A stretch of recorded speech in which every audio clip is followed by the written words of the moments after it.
Les plantes de montagne, c'est toute une ingénierie qui joue sur des contrastes extrêmement fins d'enneigement, de température, d'incidence lumineuse, de sol, d'absence de sol, de gel, de dégel.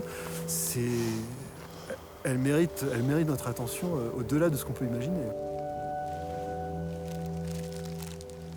Ok, sommet du Lozay, Androsacea helvetica, un beau petit coussin là. Ok, je suis reparti.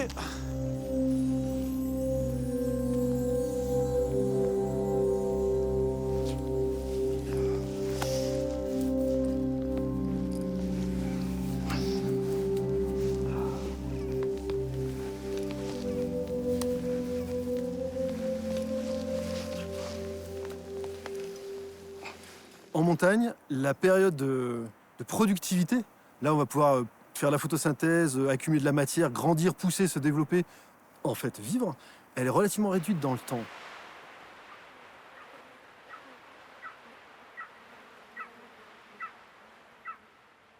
Cette contrainte oblige les plantes à tirer profit du manteau neigeux qui les recouvre une grande partie de l'année.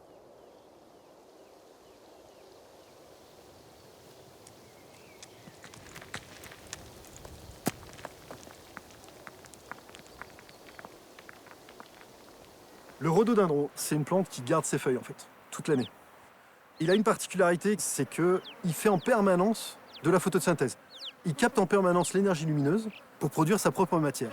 Or, faire la photosynthèse, ça veut dire aussi faire des échanges gazeux. Donc ça veut dire en gros capter du CO2 et évacuer de l'eau. Mais l'eau, l'hiver, ça gèle. Donc le rhododendron, s'il veut survivre, il faut qu'à un moment donné, il se mette en pause. Une façon de se mettre en pause, c'est d'être dans le noir. Et du coup, arrêter de fonctionner. Or, la pénombre sous un manteau neigeux, c'est à peu près à 20 cm. 30 cm, c'est encore mieux. Donc le rhododendron, il lui faut une bonne accumulation de neige.